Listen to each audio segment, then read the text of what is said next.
Hello class, Mr. Broussard, and I'm sending you this video for the second week of our Composition 2 course for the fall of 2020. I hope you're all doing well. I wanted to give you all a heads up of what it is that we will be doing this week. Obviously last week all we did was introductory stuff, and you went over your syllabus. Hopefully you went over that thoroughly and understand exactly what it is that I'm wanting out of this course. But if you have any questions, by all means, email me. Though I do want to give you a heads up, and this is for in general, but also if you do have any questions. I will not be on campus at all for the next 2 days as I have a medical procedure on Friday, and to prep for that medical procedure, I can't be here tomorrow. So I won't be here, and I'll be recovering over the weekend. So if you do have a question for me, I won't be able to get an answer back to you until Monday when I get here. Now, that may cause some issues with the very first 2 assignments. If it does, I will be willing to extend those assignments a few days just so you have a clear understanding of what it is I want in case this video does not do that for you and you need a little more reassurance and a little more information to make sure to do those assignments.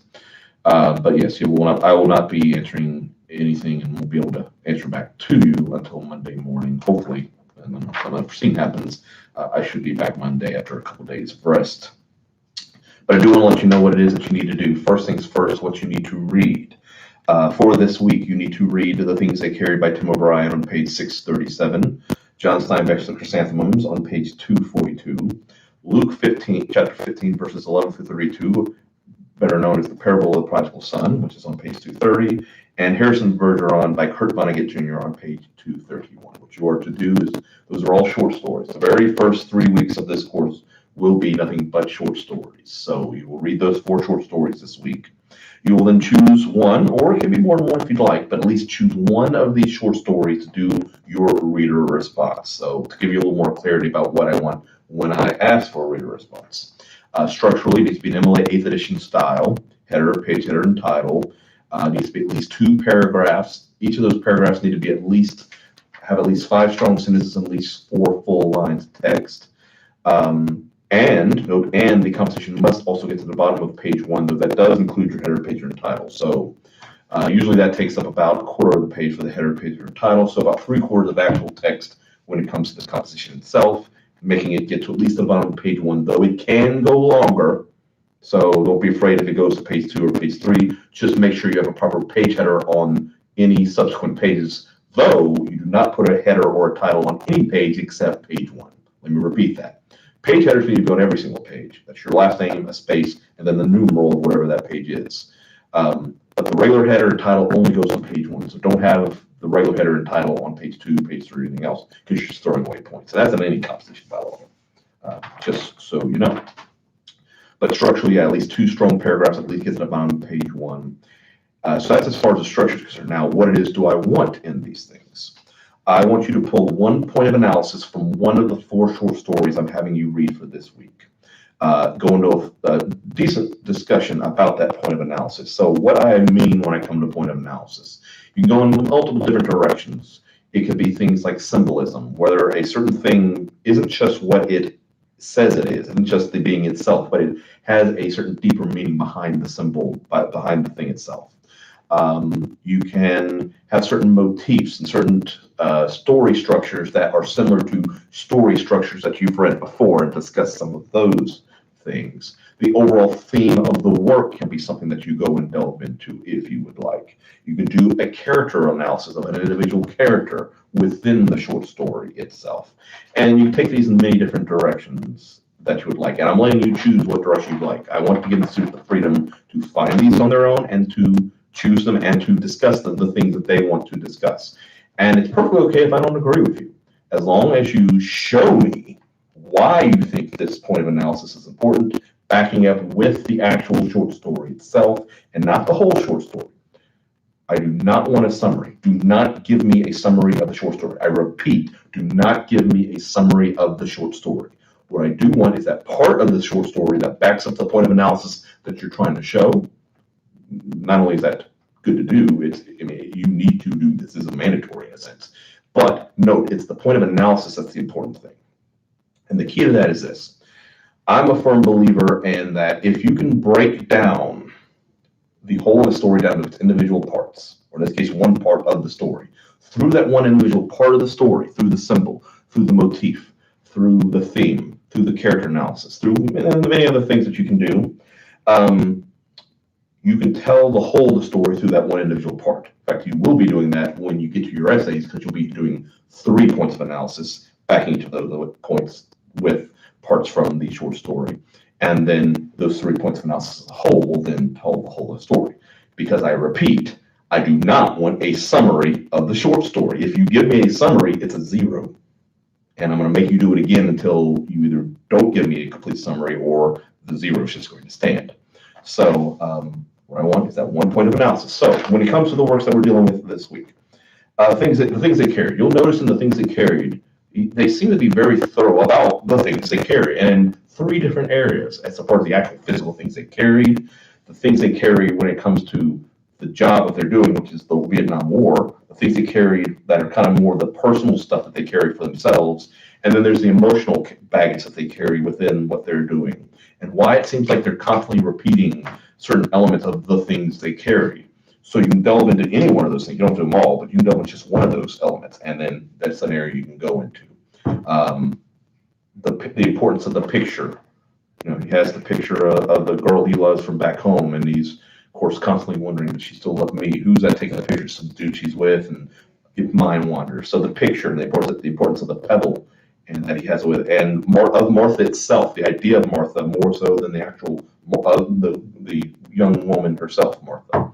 So those are all areas, and many other areas. You can delve into the individual things that those dudes carried that were more personal, whether it be the girlfriend's pantyhose, or the pound cake with the syrup, or the hash that the one dude had, and all those things. So those are the areas that you, and then just take one of those and then delve into that, backing it up with the actual short story itself. So that's an area you can go into there. When it comes to Jonathan Chrysanthemum, it's simple. Is the pot just a pot, or does it mean something more? The actual plant itself, the flower itself, is the flower just a flower, or does it mean something more? Is there something about the very descriptive nature that you get when it comes to the fix-it guy, the grimy fix-it guy, and when you're describing the woman of the house and what she looks like before and after she meets this fix-it guy? So those are all areas you can delve into within the chrysanthemums. Within the parallel prodigal son, a lot of that can be connected to your own lives, and mainly, it seems so easy to say you should be doing these things, and if you are someone who is a Christian, you're supposed to. But how easy is it to be the one who forgives that screw up relative, I guess you would say? And are you able to do it yourself? And in many cases, you'll know in your own life that answer is actually no, more often than not. And yes, even amongst people who say they're Christian. And so how does one square that up? And then here's Bergeron Jr., which I absolutely love. Is equality for equality's sake good? Or in the gains towards equality, can it actually harm us all as a society by putting us at our lowest common denominator? When you're dealing with all the handicaps that were put on people so that we could all be equal, the same. And then notice the atmosphere of the story itself. And when you're reading this, like, if you were actually in the story, if you're actually in the location where the story was happening, in what way would everything look? Would the television look? Would everyone with their handicaps, how would they look? And what type of overall atmosphere do you feel from that story? And does it seem positive? It's supposed to be positive. You know, we're all equal. That's supposed to be a great thing, right? But is it positive? And is equality for equality's sake a good thing when all you're doing is bringing everybody down to the lowest common denominator, and the skills and natural abilities that we have as individual human beings are suppressed as a means of gaining that equality? So those are all areas that you can look at within those stories. So do so, delve into them. And then there's might be things that I have not discussed just now, but you might find yourself, great, by all means, you don't have to go into the things that I've just said. If you find something yourself in these short stories, you're like, that's interesting. You didn't talk about it, that's interesting. You can delve into yourself, because the thing that makes me feel the best is when you go into areas that I'm not even going over, or you're able to, make a quality argument to your point of analysis that maybe even either contradicts my feeling on it, or even takes it in a direction that I haven't even thought of. That's the best thing. It means you're speaking for yourself, and that means more to me than anything. I want you to think for yourself whether you like it or not. And I tell that to every single class that I teach, no matter what level. I want you to think, because let's be real, high school's training you not to think. I want you to think for yourself. You can take the easy route, yes, and just go over things I say and do exactly what I want, but really, that's not what I want. I want you to think for yourself whether you like it or not. And if you see something in one of these stories that I haven't gone over, by all means, delve into it. Go into that point of analysis you want to delve into, and then begin backing up with the actual part of the story that helps you there, not the whole of the story, just the part that you need. Delve into that point of analysis, write at least one page, at least 2 paragraphs, get to at least the bottom of page 1. And then you have what you need for your response. And what will be great then is then you can take one of those reader responses that you've done through the first 3, add 2 more points of analysis, add a thesis concluding paragraph, and you have your essay. So I allow you to build off your reader response to then build into an essay in a couple of weeks. So I'm a firm believer in that building process, because then you'll later take one of those essays, build the source material to it to back up your thoughts and ideas, and that's your research essay. So you're building that as the semester goes on. So that is what you will do on the reader response. Now the journal, it's simple. I give you a broad topic, extremely broad topic that is also intentional, and you're supposed to narrow the focus down from that broad topic to something about that broad topic and what you want to write about. What I don't want, I don't want the broad topic I give you in that word to be, 1, never have a title. Don't have in your title. Don't title anything Journal Entry 1, Reader Response 1, short story essay. That's horrible. That's awful. The title is the first period of creativity your reader sees. If they see a boring title, they expect a boring read, and they will find it. Be creative with your titles. And when it comes to your journals, don't have the prompt, the broad topic I give you, appear every sentence or almost every sentence. Because when it all comes down to it, if this, in my comp 1, the very first one is water. If I end up seeing the word water in every single sentence or every other sentence, it's going to be boring. And even if it's not, it's going to be boring. That's just how that's going to go. And don't title it, obviously, water or whatever your first broad topic is. Don't title it Journal Entry 1. Definitely do not title it Journal Entry 1, water. And I'm going to say these things, and some of you are going to do it, and then you're going to be shocked when you lose a bunch of points, but you're going to lose a bunch of points if you do it. So take that broad topic, narrow the focus to something about that topic which you would like to write about. There are to be 0 stats, facts, figures, or definitions in any composition you write for me other than the research essay at the end of the semester. So if you were to have had water at the title, and I tell that Comp 1 class not to do this, and they'll still do it, I will still see journals with 70% of our bodies are water, or 64.2% of the earth is covered in water, and I place 0, and I click on to the next journal. I don't want stats, facts, and figures. I want every single bit of everything you write to either come from the textbook that I give you or your own brain. I want to make you think whether you like it or not. So don't take the cheap way out. I'll just play zeros and I'll have no problem doing that. So take the broad topic that's given to you for this week. In fact, I'll go ahead and look here to see what is the broad topic for this week.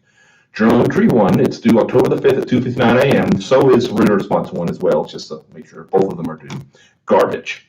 Take the theme, narrow down to something about that theme which you want to write about. MLA style, 8th edition font, header, double space, page header, title, 12-point font, normal font style.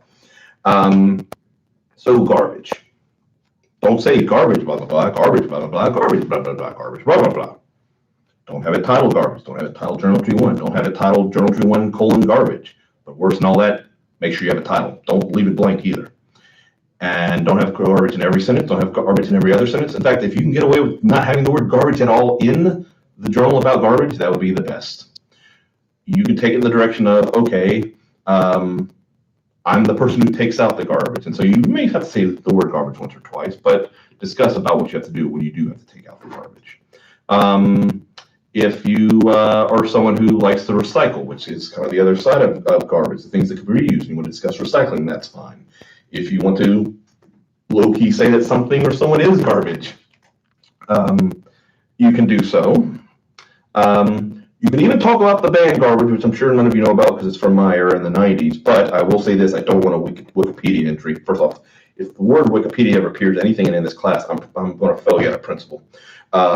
If you were to talk about the band Garbage, you would talk about how the music makes you feel, not give me a bunch of stats about the band names and when they were active and what albums came out when and whatever. or the songs. I want you to tell me about how the music made you feel.